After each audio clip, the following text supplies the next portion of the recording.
생활과 윤리를 선택한 영광고등학교 친구들 안녕하세요. 자, 오늘은 지난 시간 동물 중심주의에 이어서 생명 중심주의에 대해서 살펴보도록 하겠습니다. 우리 서양의 자연관이 그 도덕적 고려의 범위를 점점점 넓혀가자는 주장이잖아요. 해서 먼저 첫 번째 필기를 하면 지난 시간에 배웠던 동물 중심주의 사상가 두 명의 이름 같이 한번 적어보도록 할게요. 복습은 아니고요. 그냥 머릿속에 기억만 하고 계시면 됩니다. 동물 중심주의 사상가는 두 명이었고요. 바로 공리주의 입장인 싱어, 그리고 싱어의 동물을 이제 포함한 더 좁은 범위의 삶의 주체로서의 동물의 도덕적 지위 고려해줘야 된다라고 주장했던 바로 레건, 위무론 입장입니다. 네, 두 명인데요. 이번에는 범위를 조금 더 넓혀서 동물이 아니라 생명이 있는 존재까지 한번 도덕적 고려의 범위를 넓혀보려고 하는데요. 생명 중심주의 입장에서는요. 그 전에 했었던 사람들의 주장인 인간 중심주의에서의 인간과 그 다음에 동물 중심주의에서의 동물과 그리고 생명 중심주의에서 포함하는 식물이거든요, 여러분. 네. 식물까지 포함해서 도덕적 고려의 범위를 넓혀가야 된다라고 하는 주장입니다. 그러니까 포함하면서 점점점 넓혀가자는 주장이에요. 그래서 우리 집에서 이제 화초나 식물을 키우시는 가족분들을 볼 때 그분들이 그 이제 물 안 주고 막 말라가고 죽어가고 있으면 똑같이 가족들, 인간들에게 물을 주는 것처럼 똑같이 식물들에게도 물을 주면서 아이고 다 죽어가고 있었네, 살려야지, 햇빛도 보여주고 양분도 뽑아주고 물도 주고 이렇게 하잖아요. 그래서 인간과 동물과 포함해서 생명까지, 식물의 존재자까지 도덕적으로 고려하자라고 주장하는 것입니다. 자, 그렇다고 한다면 식물까지 동물 존재자와 인간들의 공통점은 무엇일까요? 네, 바로 지구에서 살아가는 생명을 가진 존재라는 점이 바로 공통점입니다. 생명 중심주의는 밑줄 그어보도록 할게요. 네, 키워드는요, 여러분 좀 어려운데 모든 생명체가 바로 키워드입니다. 모든 생명체는 모든이니까 여기 안에 들어가는 걸 해석한다고 쳤을 때 항상 이렇게 적어주시면 돼요. 모든 생명체 안에 들어가는 것은 바로 인간, 동물, 식물입니다. 생명이 있는 존재까지잖아요. 그 자체로서 가치를 가지기 때문에 도구적이거나 수단적 가치를 가진 것이 아니고요. 도덕적 고려의 범위를 모든 생명체로 확대해야 된다. 키워드 또 나왔네요. 이러한 생명 중심주의는 도덕적 지위를 갖는 기준을 바로 다름 아닌 생명으로 보는 것입니다. 네, 공통점을요, 생명으로 보는 거예요. 인간과 동물과 식물까지 잘 해줘야 되는데 도덕적 지위를 줘야 되는 이유가 뭐냐면 그 존재자들이 모두 생명을 가지고 있기 때문입니다. 그래서요, 또 나오네요. 키워드. 모든 생명체에 대한 도덕적 고려를 강조한다는 특징이 있습니다. 그러니까 써볼까요? 네, 두고 인간과 우리 집에서 키우는 동물들, 개, 고양이 이런 친구들, 우리 가족들 이렇게 있다면 또 식물까지니까 집에서 함께 키우는 난초, 화분에 있는 풀들 이런 친구들까지 전부 다 생명을 가진 존재라는 공통점을 가지고 있는 것이죠. 생명. 근데 이것들을 부를 때 뭐라고 부르냐면 모든 생명체라고 부르는 거예요. 그래서 생명 중심주의의 키워드가, 선생님 다시 한번 쓸까요? 네. 생명 중심주의의 키워드가 바로 모든 생명체인데 너무 이제 평범한 단어잖아요. 모든 생명체. 그래서 제시문에 나오면 친구들이 많이 이렇게 지나치더라고요. 근데 생명 중심주의의 키워드는 바로 모든 생명체입니다. 다시 한번 표시. 네, 인간, 동물, 식물을 포함하는 표현이고요.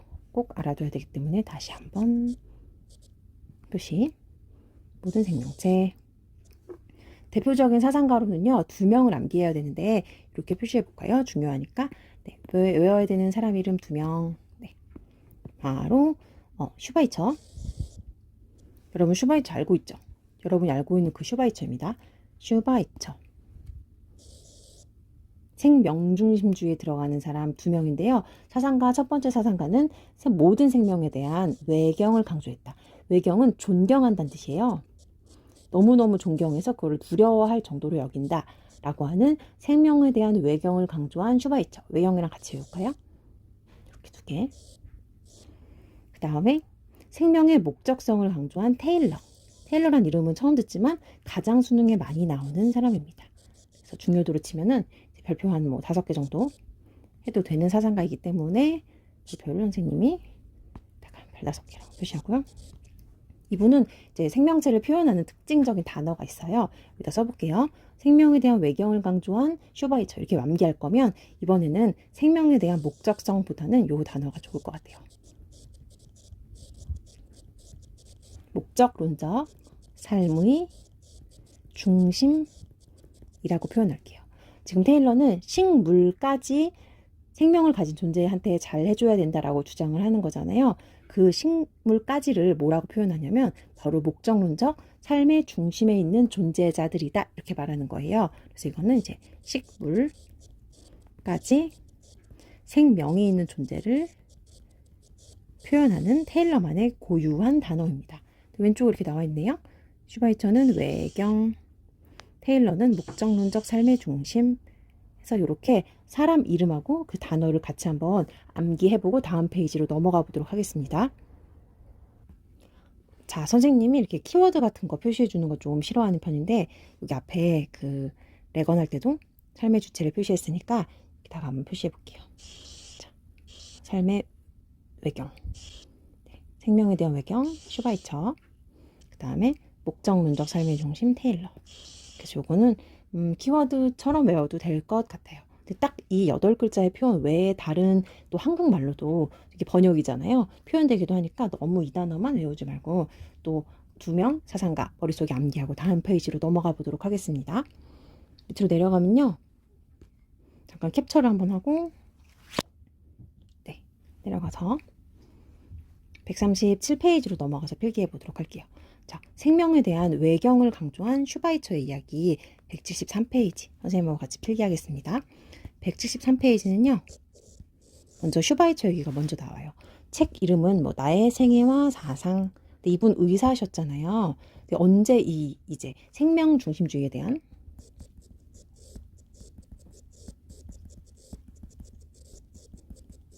이에 대한 깨달음을 얻었느냐 이렇게 질문을 했을 때 이렇게 말씀하셨다고 해요.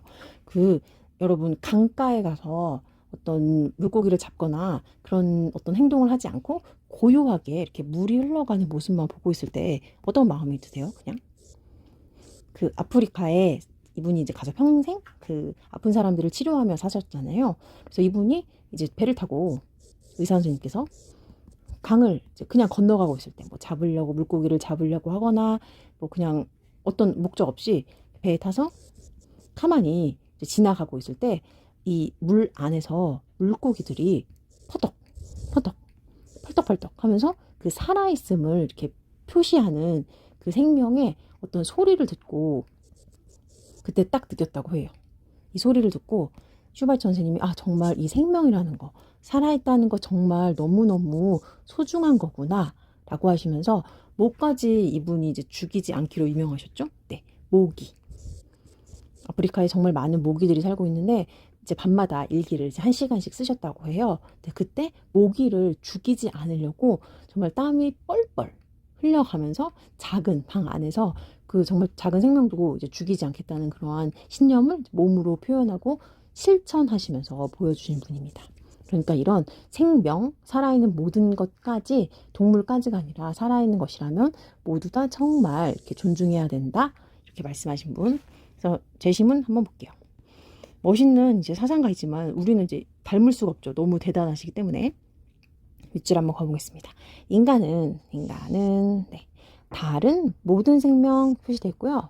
의지에 대해서도 자신의 생명의 의지를 대할 때와 마찬가지로 생명에 대해서 외경심을 가져야 한다고 느끼게 된다. 느끼셨다는 거죠. 언제? 강물에서 살아있는 그 물고기가 파닥파닥 하는 것 속에서. 네, 모든 생명 나왔죠. 그 다음에 생명에 대한 외경심 나왔죠. 그럼 누구죠? 네, 슈바이처구나 하고 무슨 중심주의? 네, 생명중심주의라고 해석하시면 됩니다. 선이란 생명을 유지하는 것, 촉진하는 것, 발전 가능한 생명을 그 최고의 가치에까지 끌어올리는 것. 여러분 외울까요? 선생님 중요하다고 생각해서 지금 외우고 싶어서. 자, 우리 생활과 윤리 배우면서 무엇이 선인지 그리고 무엇이 악인지에 대해서 배우죠. 근데 슈바이처의 선과 악은 암기해야 됩니다, 여러분. 선은요, 생명을 유지하는 것, 그 다음에 촉진하는 것, 그리고 발전 가능한 생명을 최고의 가치에까지 끌어올리는 것. 그러니까 선은 생명이라는 거, 살아있는 게 있는데요. 이 생명을 끌어올리는 게 유지하는 것, 촉진하는 것, 발전 가능한 생명을 최고의 가치까지 끌어올려주는 것이 선이고요. 반면에 악은요, 생명을 파괴하는 것, 그 다음에 저해하는 것, 발전 가능한, 그러니까 살아있을 수 있는 생명을 억누르는 것이래요. 이거 지금 X라고 표시한 거는 그 악을 표시하기 위해 선생님이 파괴하는 거, 생명을 마이너스, 파괴하고 저해하고 억누르는 것이 바로 선악 판단의 슈바이처 입장에서의 기준입니다. 그러니까 어떤 행동을 했을 때 그 인간의 행동이 생명을 유지하고 촉진하고 발전 가능한 생명을 가치까지 끌어올려주는 행동이었으면 선이고요. 모기를 막 팍팍 죽이거나 물고기를 잡아서 없애거나 파괴하고 저해했다면 그것은 슈바이처 입장인 생명중심주의 입장에서 악이라고 할 수 있는 것이죠.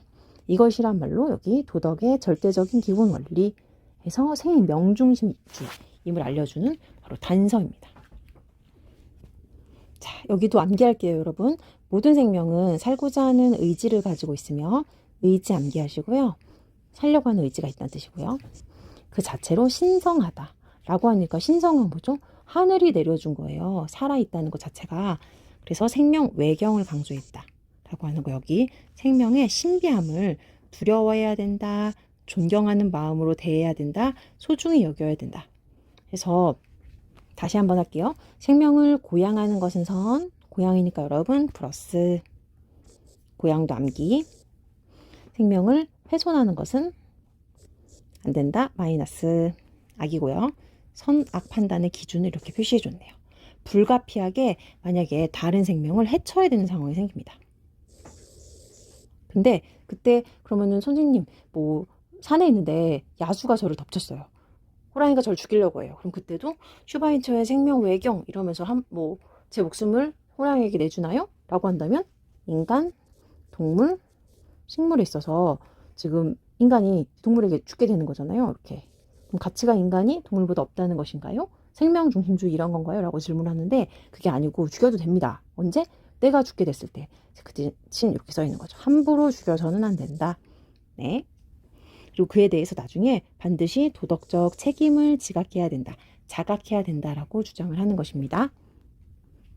자, 슈바이처 선생님의 이야기, 뭐 생명을 유지하는 것, 그 다음에 촉진하는 것, 그 다음에 파괴하는 거 안 되고, 저해하는 거 안 되고, 선악 판단의 기준이 뭐였는지 같이 함부로 죽이면 안 된다. 이런 내용들 같이 생명에 대한 외경이었고, 여러분이 알아야 될 건 슈바이처라는 사람 이름과 생명중심주의고 어디까지? 네, 인간, 동물, 식물까지고요. 그 전에 인간중심주의 사상가들의 내용 5명, 그 다음에 동물 중심주의 사상가들의 내용 2명의 주장을 포함해서 주장하자, 존중하자, 도덕적으로 고려해야 된다, 도덕적 지위를 주자라고 하는 주장을 포함하고 그 범위를 넓혀갔다 라는 점까지 머릿속에다가 인지하고 범위를 점점 넓혀갔죠?